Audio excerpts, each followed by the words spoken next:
राजस्थान में विधानसभा चुनाव का महासंग्राम अब अपने चरम सीमा पर पहुंच गया है। विधानसभा चुनाव में प्रचार प्रसार को लेकर प्रधानमंत्री नरेंद्र मोदी बुधवार को बाड़मेर जिले के बायतू पहुंचे। बायतू में चुनावी सभा को संबोधित करते हुए राजस्थान में भाजपा सरकार बनाने को लेकर भाजपा के पक्ष में मतदान करने की अपील की। इस दौरान मोदी ने केंद्र सरकार द्वारा किए गए विकास कार्यों को गिनाते हुए राजस्थान की कांग्रेस सरकार को आड़े हाथों लिया। इस चुनावी सभा में बाड़मेर, बायतू, पचपदरा, शिव, चौटन, जैसलमेर, पोखरण, गुड़ामालानी, सिवाना के भाजपा प्रत्याशी, बड़ी संख्या में भाजपा नेता, कार्यकर्ता और लोग मौजूद रहे। जिले के बायतू में भाजपा द्वारा चुनावी सभा का आयोजन किया गया। सभा को प्रधानमंत्री नरेंद्र मोदी ने बाड़मेर जिले के बायतू विधानसभा चुनावी सभा को संबोधित किया। मोदी ने अपने भाषण में गहलोत सरकार पर राजस्थान में भ्रष्टाचार और कानून व्यवस्था बिगाड़ने का आरोप लगाते हुए कहा कि लाल डायरी अब बढ़ चढ़कर बोलने लगी है। भ्रष्टाचारी को सजा दीजिए और कमल का बटन ऐसे जैसे उन्हें फांसी दे रहे हो। मोदी ने गहलोत पर निशाना साधते हुए कहा कि जब मुख्यमंत्री महिलाओं के खिलाफ अत्याचार को फर्जी बता दे, जब मंत्री विधानसभा में महिला अत्याचार को मर्दों का प्रदेश बताए तो अत्याचारियों के हौसले बुलंद हो गए। उन्होंने राजस्थान की मर्दानगी और महिलाओं का अपमान किया है। क्या कोई मर्द इसलिए कहलाता है कि वो महिलाओं की बेइज्जती करे? ये पाप राजस्थान की धरती पर हो रहा है। ऐसे लोगों को सम्मान में और बोनस में टिकट भी दी जाती है, कोई परवाह नहीं। मोदी ने कहा कि राजस्थान में आतंकवाद समर्थक नारे लग रहे हैं। जहाँ जहाँ कांग्रेस आती है वहाँ आतंकी दबंग और दबकाई के हौसले बढ़ते हैं। मुख्यमंत्री ने 5 साल कुर्सी बचाने में लग रहे, दिल्ली दरबार अपने नेता की कुर्सी गिराने में लगा रहेगा तो गांव गांव में ऐसी ही अराजकता फैलेगी।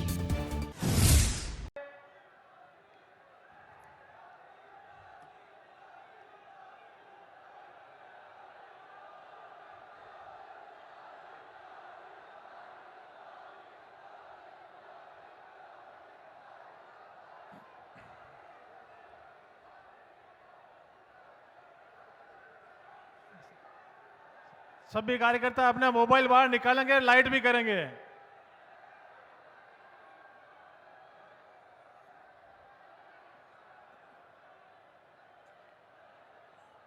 क्योंकि इस दीपावली पर्व पर आदरणीय विश्व के सबसे बड़े नेता मोदी जी को विश्वास दिलाएंगे कि हम यहां जो विराजमान 10 प्रत्याशी है भाजपा के, उन सबको बहुत भारी मतों से विजय दिलाएंगे। ये आप आज संकल्प लेके जा रहे हैं, ऐसा उनको विश्वास दिलाना है। प्रधानमंत्री नरेंद्र मोदी ने चुनावी सभा में कहा कि लाल डायरी को ये लोग फर्जी बताते हैं, लेकिन जब उनके ही अक्षरों के पन्ने बाहर आने लगे, उन्होंने कहा कि लॉकर खुल रहे हैं, लूटा हुआ माल नजर आने लगा है। ऐसे लॉकर और भ्रष्टाचारी करने वाले लोगों पर कार्रवाई होनी चाहिए। उन्होंने कहा कि जब मोदी जांच करवा रहा है तो गहलोत मुझे ही कोस रहे हैं। ये कितनी ही गालियां दे, सजा होकर रहेगी। मध्य प्रदेश और छत्तीसगढ़ के बाद राजस्थान में भी कांग्रेस पूरी तरह से साफ हो जाएगी। उन्होंने कहा कि देश का कोई व्यक्ति भूखा न सोए, इसके लिए अनाज का भंडार खोल दिया, 80 करोड़ लोगों को मुफ्त अनाज दिया। उन्होंने तंज कसा कि कांग्रेस का पंजा पता नहीं कहां कहां जाकर लूट करता है। राजस्थान में बार बार दंगे हो रहे हैं, बार बार कर्फ्यू लग रहा है, ऐसे लोगों को नुकसान हो रहा है। उन्होंने कहा कि कांग्रेस सरकार में आतंकी हमले होते हैं तो विदेशों में जाकर कहते हैं कि हम हमला किया, मदद मांगते हैं, हम आतंकियों को घर में घुस कर मारते हैं। आपका ये दर्द, आप ये पीड़ा आपके बेटे ने, आपके भाई ने सुनी और मैंने तय किया कि एक भी गरीब का घर का चूल्हा बुझने नहीं दूंगा। हर गरीब को अन्न मिले, आप सबको पुण्य मिले, इसलिए ये योजना दिसंबर महीने में पूरी होने वाली थी, लेकिन आपके बेटे ने, आपके भाई ने तय किया कि 5 साल और आगे बढ़ा दूंगा।